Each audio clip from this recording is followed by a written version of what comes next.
Jason Guest can get stops in the second half. What those are some of the reasons for that, or is that just kind of what Toledo does and what they can do to a team? They're a great offensive team. They were able to drive in. We couldn't really have heavy gaps because they got a lot of great shooters, and they knocked down shots, fit into the big man, and with Ben in foul trouble, it was hard to stop. The second half percentage, is that them hitting some shots that they normally make that maybe they missed in the first half, or was there something besides Ben's foul trouble that contributed to how well they got on track? Well, they started hitting shots, and so we couldn't dig. And then Ben was in foul trouble, so we were kind of in no man's land. And he hit some tough shots, so credit to their big man.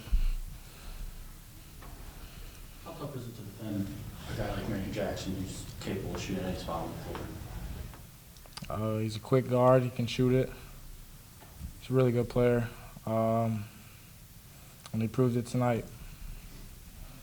Ben, do you have anything to add to that? Just going up against someone like him who's leading the MAC in points.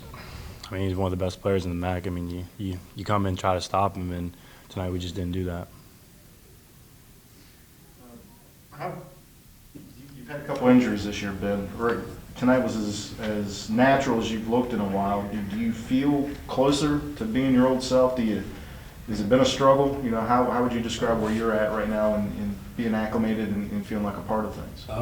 I just think it's just gaining confidence with me. I think every day in practice I just keep working really hard and watching film and just keep working on especially my defense, because my defense got to get better. And I just think I just keep progressing and just keep getting better.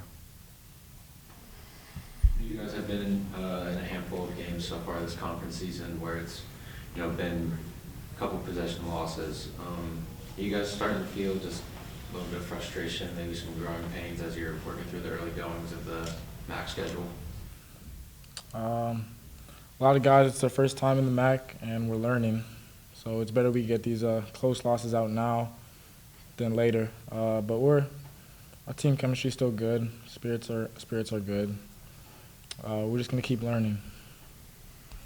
Jason, Coach Kowalczyk at Toledo said that he's never seen a player make a freshman to sophomore jump like you have in this conference. Does that type of praise mean anything to you coming from an opposing coach?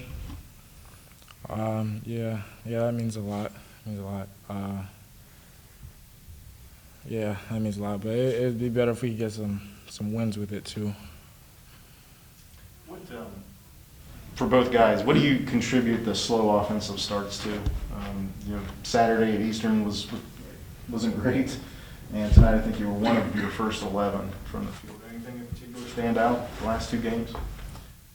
I think in both games we just missed open shots to start off. I don't think it's anything really wrong. We missed some open shots in both games. Yeah, I just think, we've got great looks every game. We just got to knock them in, and we just keep shooting in practice and just keep getting better. No secret that you guys carry one of the more younger teams in the conference. Does it feel like you guys have a young, experienced roster right now when you're playing? Is that something that just kind of creeps in the back of your head when maybe those early shooting struggles prop up? No, we're gonna compete every night, no matter who we're facing, seniors, juniors. Since we're younger, we got to play harder and with more energy. Again, either guy wants to answer this. Ben Vanderplas has been on such a tear lately. How much did that short circuit what you guys wanted to do early on with his foul trouble? Yeah, our offense changed a little bit with him in foul trouble, and Mason gave us a nice little spark when he was in. Came in, played hard, knocked down some shots. But yeah, he's a guy that we like to give to in the post, and we didn't really have that look today. I know there were two things about tonight, Jeff. Second half defense and trouble starting out of the gate again offensively. Let's talk first half offense. Anything similar to what you guys saw Saturday, or again, was it shots you could make that you didn't early on? Yeah, I think two completely different games, obviously with the zone. But I think first of all, I thought it was a great crowd. Students were phenomenal, and when the band's there, it's a great atmosphere. And credit to all those people coming out. It's just a great atmosphere tonight. I think if you look at the game, if you go back and watch it, I would probably say without watching it, we probably missed 15 shots in the paint, that were easy, we could have made them, should have made them. And when you play a team like this, they want to try to outscore you. And, you can't afford to miss those easy ones. And, Jordan Dartis, when he's on, we're pretty good. When he's missing, I thought a couple times he was hesitant. And I told him, I said, I don't care if you miss 20 shots, you got to shoot those shots. And, because we need them. And I thought the first half foul trouble with Ben Vanderplas, changed things, from an offensive standpoint for us. We rely on him, inside out. And, to be down 7, had to lead with him.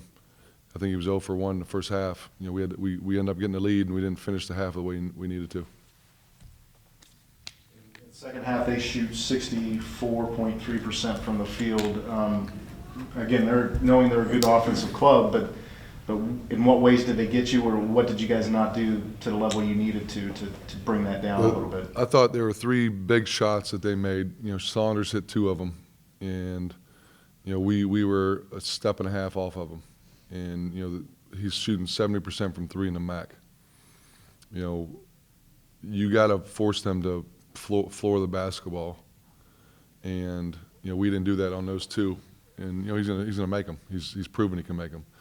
And then I thought we went zone, and the shot clock was about 6, 7, 8 seconds, and Jackson hit a deep 3 on the left wing. I thought those 3 shots were huge in second. And then it came a point, where we put Ben back in, and they just threw the ball to Kanapke, and he went one-on-one. We tried to dig, and he finished them. He finished some tough shots. He did what we needed to do. Did you give much thought to bringing consistent doubles there after a while? Well, we talk more. We talk more about digging, hard off of it, and like I said, he had some tough shots, and our guy was standing there 2 hands straight up, and a couple of them hit the rim, bounced in, and give him credit. Coach, how hard is it to build a game, not only just build a game plan, but execute it against somebody like Marnie Jackson? Yeah, he's really good. He kind of drives their whole team, and coming into the game, we talked about holding them under 80, which we didn't do. They're I think 8-0 now when they score 80 and above. We talked about guarding the 3-point line because they depend on that a lot.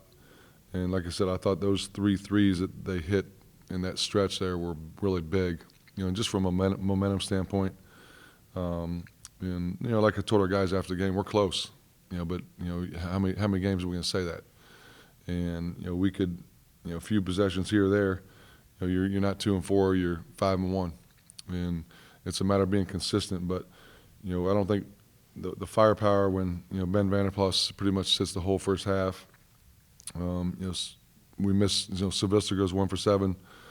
Jordan Dartis 2 for 11, 1 for 6. And we're still in the game. And when that happens, you got to get offensive rebounds. You got to get stops. And there was a point in the second half we were just trading baskets, and that's what they want. You can't trade baskets with a team like that who thrives on offense. You just said that you've been saying after each game, we're close, but how many times are we going to say that? How are these losses getting just a little tougher to mentally analyze and not necessarily overcome, but just kind of look back on? Yeah, I think it's part of the growth process. We talk about learning how to win, and winning teams make winning plays, and we found a way to win at Eastern Michigan. We didn't find a way to win at Buffalo, and number 30 and number 3, you got 2 veteran guys who know how to win. They made some winning plays. So we got to stay positive. We got to stay together. We got to come back to work on Thursday. You got a team, Akron, who might be the best team in the league. Coming in here, who's another very good defensive team, very good offensive team. So you don't have time to feel sorry for yourself. No one's going to feel sorry for you. Jason didn't guard Marion all that often, but do you think you learned anything about Jason offensively going up against an all-conference level point guard like that? Yeah, Jason Preston is one of the best players in this league, and one of the best point guards in the country. And we ask him to do a lot on both ends, and it's tough sometimes to have someone go 40 minutes and exert energy on both ends of the floor. We ask him to do a lot offensively, and he wants to step up defensively and guard those guys. But it's not an individual thing. It's a team deal. Kanapke on the left wing. We had a long closeout to him. He just drove us, and our weak side help was 3 feet outside the paint. So it's like a matter of doing it consistently, because we've showed we can be pretty good in spurts in every game.